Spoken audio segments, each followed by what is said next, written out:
Hi friends, good evening. Welcome to UPSC World. This is Dr. Harinath Reddy, Director of the Institute.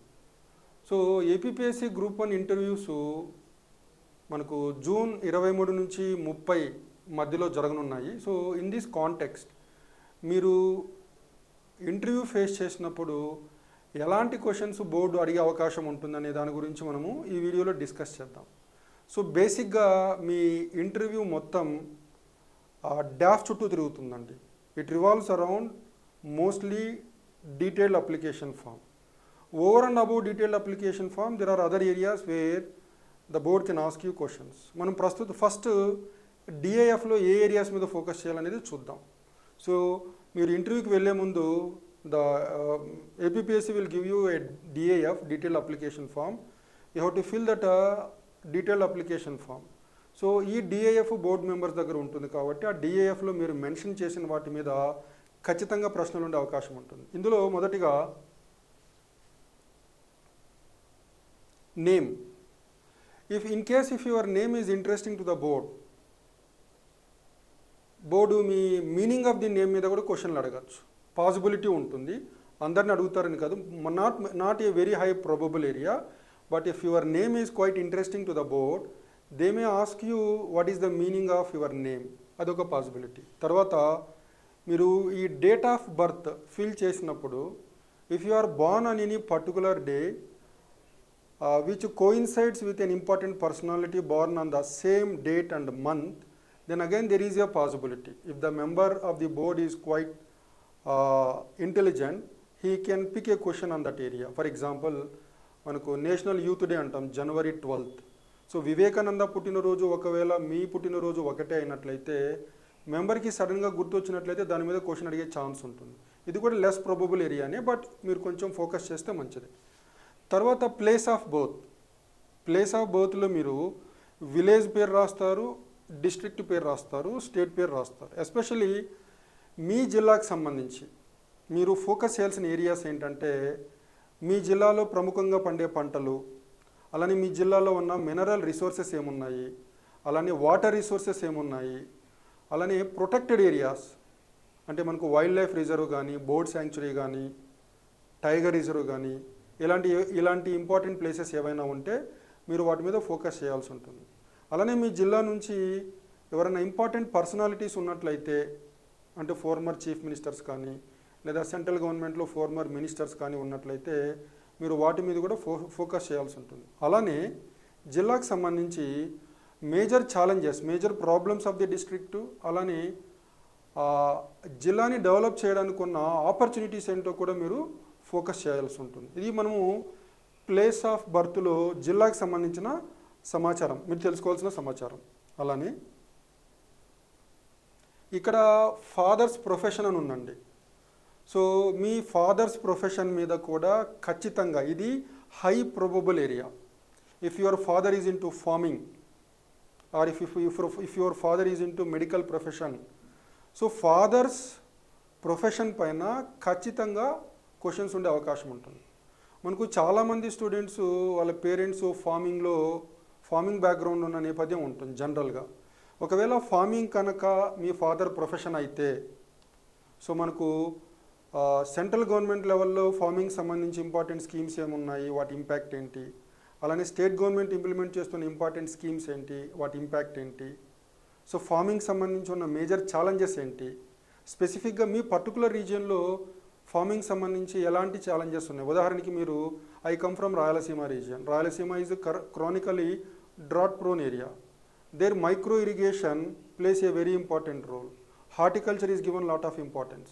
So మీ region specific opportunities కానీ problems కానీ మీరు చదవాల్సి ఉంటుంది. మీ father profession, మీ ఫాదర్ ఆక్యుపేషన్ ఫార్మింగ్ అయినట్లయితే మీరు ఇవన్నీ ఫోకస్ చేయాలి. Central government schemes, state government schemes, problems of your particular region with respect to farming and opportunities for development.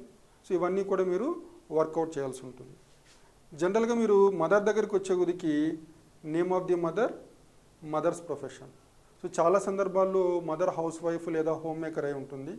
అలా కాకుండా మీ mother if she is into a government job or if she is into a profession, self employed profession, there is a probability the members may take interest in asking questions in the profession of your mother, because you might be observing your father and mother over a period of time when they are into their profession. So మీరు దాన్ని మీరు ఎలా అర్థం చేసుకున్నారు, what are your observations, are you a person who is keen in trying to know with respect to what is happening around you, test చేయడానికి mother profession మీద కూడా మీరు వర్క్ చేయాల్సి ఉంటుంది. తర్వాత district to which mother originally belongs to. So జనరల్గా ఒకే జిల్లా అయితే జనరల్గా మదర్ డిస్ట్రిక్ట్ పైన అంత ఫోకస్ ఉండకపోవచ్చు అండి. తర్వాత మదర్ టంగ్ మీద పెద్దగా ప్రశ్నలు ఉండకపోవచ్చు. State whether you are an SC, ST or OBC. పర్టికులర్గా మీరు ఒకవేళ ఎస్సీ క్యాండిడేట్ స్టూడెంట్ అయినా, ఎస్టీ క్యాండిడేట్ స్టూడెంట్ అయినా క్వశ్చన్స్ అడగడానికి ఛాన్సెస్ ఉన్నాయి. మీరు ఖచ్చితంగా ఫోకస్ చేయాలి. ఉదాహరణకి మనకు రీసెంట్గా దళితుల ఉపవర్గీకరణ మీద ఒక సుప్రీంకోర్టు జడ్జిమెంట్ ఉంది. సో దళితులకు సంబంధించిన రాజ్యాంగపరమైన రక్షణలు, కాన్స్టిట్యూషనల్ సేఫ్ గార్డ్స్ కానీ, వాళ్ళకున్న important legislations to protect the Dalit communities, Dalits కావచ్చు, ట్రైబల్స్ కావచ్చు, ట్రైబల్స్కి దళిత్స్కి సంబంధించిన రిజర్వేషన్ పాలసీ, జాబ్స్ కానీ, ఎడ్యుకేషనల్ ఇన్స్టిట్యూషన్స్ కానీ, reservations Lok Sabha and legislative assemblies కానీ, ఇంపాక్ట్ ఆఫ్ రిజర్వేషన్ పాలసీ, అలానే ఈ మధ్యకాలంలో వచ్చిన sub categorisation of Dalit communities, దళితుల ఉపవర్గీకరణ. సో వీటి మీద ప్రశ్నలు అడిగే అవకాశం ఉంటుంది. ఉదాహరణకి మనకు ఈ దళితుల్లో ఇస్లాం మరియు క్రిస్టియానిటీలోకి మారిన దళితులకి రిజర్వేషన్స్ ప్రస్తుతం లేవండి. సో వీళ్ళకి రిజర్వేషన్స్ ఇవ్వాలన్నా వద్దా అనే దాని మీద ఒక కమిటీని 3 మెంబర్ కమిటీని సెంట్రల్ గవర్నమెంట్ అపాయింట్ చేయడం జరిగింది. సో దీనికి హెడ్ ఎవరంటే former chief justice of India justice KG Balakrishnan. ఇది 2024 కల్లా రిపోర్ట్ ఇవ్వాలి, ఇంకా ఇవ్వలేదు. సో దాని మీద క్వశ్చన్స్ అడిగే అవకాశం ఉంటుంది. సో మీరు if you are from Dalit community or if you are from tribal community, problems of Dalits, problems of tribals, reservation policy, SC ST atrocities act of 1989 అలానే protection of civil rights act 1976, ఇవన్నీ కూడా మీరు కొంచెం తెలుసుకుంటే బాగుంటుంది. అలానే కాన్స్టిట్యూషనల్ సేఫ్ గార్డ్స్ ఏమున్నాయి. So what are the articles in the Indian constitution which deal with the safeguards for the tribals and Dalit communities, అదొకటి మీరు ఫోకస్ చేయాల్సిన ఏరియా. తర్వాత అకాడమిక్ రికార్డ్, ఇక్కడ మీరు 10th, intermediate, especially under graduation అండి. So మీరు ఒకవేళ medical background, if you are into medical profession, MBBS graduate అయినట్లయితే మిమ్మల్ని హెల్త్ పైన క్వశ్చన్లు అడిగే ఛాన్సెస్ ఎక్కువ ఉంటాయి. అంటే యూనివర్సల్ హెల్త్ కవరేజ్ అనే కాన్సెప్ట్ కానీ, అలానే ఆయుష్మాన్ భారత్ అంటే స్కీమ్ గురించి కానీ, హెల్త్ ప్రాబ్లమ్స్ ఏమున్నాయి, పాలసీస్ ఏం తీసుకొచ్చారు, ఇంపాక్ట్ ఏంటి అడిగే ఛాన్స్ ఉంటుంది. If you are into education sector, మీరు ఏదో డిగ్రీ కాలేజ్లో లెక్చరరో లేదంటే స్కూల్లో టీచరో, గవర్నమెంట్ స్కూల్ టీచరో అయితే ఎడ్యుకేషన్ ప్రాబ్లమ్స్ మీద క్వశ్చన్లు అడిగే ఛాన్స్ ఉంటుంది. మనకు ప్రథమ అనే ఎన్జిఓ ఉంది, annual status and education report లాంటివి. అలానే ఇండియాలో క్వాలిటీ ఆఫ్ ఎడ్యుకేషన్ ఎలా ఉంది, న్యూ ఎడ్యుకేషన్ పాలసీ 2020 ఏం చెప్తోంది. సో ఇలాంటి ఏరియాస్ మీరు ఫోకస్ చేయాల్సి ఉంటుంది. తర్వాత వర్క్ ఎక్స్పీరియన్స్, మీరు గతంలో ఏదో ఒక జాబ్ చేసి ఉంటే, అది ప్రైవేట్ సెక్టార్ జాబ్ కావచ్చు లేదా గవర్నమెంట్ సెక్టార్ జాబ్ కావచ్చు, whatever it is. You might be a software employee or you might be into a government job. As of now you are into a government job already. మీరు group 1కి prepare అవుతున్నారు కాబట్టి already group 2 జాబ్లో ఉన్నారనుకోండి, సే తహసీల్దార్. So మీ జాబ్కి సంబంధించిన వాటి మీద కూడా ఖచ్చితంగా ప్రశ్నలు అడిగే అవకాశం ఉంటుంది. సో దానికి కూడా మీరు మీ బ్యాక్గ్రౌండ్ని బట్టి మీరు జాబ్ చేస్తున్నారా, లేదంటే గవర్నమెంట్లో జాబ్ చేస్తున్నారా, ప్రైవేట్ సెక్టర్లో జాబ్ చేస్తున్నారా అనే దాన్ని బట్టి మీ జాబ్ నేచర్ మీద కూడా క్వశ్చన్లు అడిగే అవకాశం ఉంటుంది. సో అది కూడా మీరు ఫోకస్ చేయాల్సిన ఏరియా. తర్వాత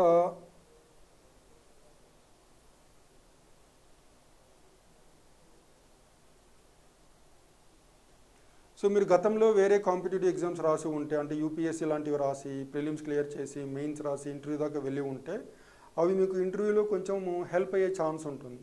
అంటే మీరు కొంచెము మెరిటోరియస్ క్యాండిడేటు, యూపీఎస్సీ ఇంటర్వ్యూ దాకా వెళ్ళారు అంటే కొంచెం అంత మీకు విషయం ఉంది అనేది వాళ్ళకి అర్థమవుతుంది.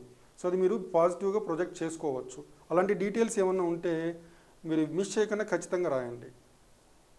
అలానే ఇంకా నెక్స్ట్ ఏంటంటే పోస్ట్ ప్రిఫరెన్స్ అండి. మీరు స్పెసిఫిక్గా యూనిఫామ్ పోస్ట్ అంటే ఎక్కువ ఇంట్రెస్ట్ ఉంది, సో అది డిఎస్పీ టాప్లో పెట్టారనుకోండి, దాని మీద క్వశ్చన్లు వచ్చే ఛాన్స్ ఉంటుంది. జనరల్గా అందరూ ఆర్డీఓ, డిఎస్పీ, ఆర్టీఓ లాంటివి పెడుతూ ఉంటారు. సో మీకు ఆర్డీఓ లాంటి పోస్ట్ ఫస్ట్ ప్రిఫరెన్స్లో పెట్టినప్పుడు రెవెన్యూ అడ్మినిస్ట్రేషన్ గురించి, ఈ village and ward secretariat system గురించి, లేదా మనకు వాలంటీర్ సిస్టమ్ గురించి, సో వీటి మీద ప్రశ్నలు అడిగే అవకాశం ఉంటుంది. విలేజ్ అండ్ వార్డ్ సెక్రటేరియట్ మీద ఒకవేళ క్వశ్చన్లు అడిగినట్లయితే అది మళ్ళీ అక్కడి నుంచి 73rd అమెండ్మెంట్ 74th అమెండ్మెంట్ వైపు వెళ్ళే అవకాశం కూడా ఉంటుంది. సో మీరు ఆ ఏరియాస్ని ఫోకస్ చేయాల్సి ఉంటుంది. అలానే మీరు డిఎస్పి సెకండ్ ఆప్షన్ లేదంటే ఫస్ట్ ఆప్షన్ పెట్టినట్లయితే, సో ఏపీలో పోలీస్ అడ్మినిస్ట్రేషన్కి సంబంధించిన ఇన్ఫర్మేషన్ తెలుసుకోండి. రీసెంట్ ఇనిషియేటివ్స్ ఏంటి for women safety, for child safety, so అలాంటి ఇంపార్టెంట్ ఇనిషియేటివ్స్ ఏమన్నా ఉన్నట్లయితే మీరు కొంచెం పర్టికులర్గా ఫోకస్ చేయండి. అది పోస్ట్ ప్రిఫరెన్సెస్ సంబంధించి. తర్వాత మీరు స్కూల్లో కానీ లేదంటే ఈ అండర్ గ్రాడ్యుయేషన్లో కానీ మీకు అకాడమిక్ ఎక్సలెన్స్, అకాడమిక్ అచీవ్మెంట్స్ ఏమన్నా ఉన్నట్లయితే వాటి మీద కూడా మీరు మెన్షన్ చేసినట్లయితే డిఏఎఫ్లో వాటి మీద కూడా ప్రశ్నలు అడిగే అవకాశం ఉంటుంది. తర్వాత if you are a student with NCC background, so NCC గురించి అడిగే అవకాశం ఉంటుంది. ఎన్సీసీ అంటే ఏంటి, దీని హిస్టరీ ఏంటి, ఎప్పుడు పుట్టింది, ఆబ్జెక్టివ్స్ ఏంటి, how successful this NCC is, వీటి మీద కూడా ప్రశ్నలు అడిగే అవకాశం ఉంటుంది. తర్వాత have you held any position of distinction, leadership at school, college, voluntary organisation, if yes mention the details below. పర్టికులర్గా మీరు ఏదైనా ఒక ఎన్జిఓలో వర్క్ చేసి ఉండి, సో మీరు చారిటీ ప్రోగ్రామ్స్ కానీ, విజిటింగ్ ఓల్డ్ ఏజ్ హోమ్స్, లేదా మీరు ఏదైనా అండర్ ప్రివిలేజ్డ్ చిల్డ్రన్ స్కూల్స్కి వెళ్ళి టీచ్ చేయడం కానీ, సో ఇలాంటి వర్క్ మీరు ఎక్స్పోజ్ అయ్యి ఉంటే వాటిని స్పెసిఫిక్గా మెన్షన్ చేయండి. You can take advantage of that. So మీరు ఏ ఎన్జిఓలో వర్క్ చేశారో ఆ ఎన్జిఓ ఏ సెక్టార్లో వర్క్ చేస్తుందో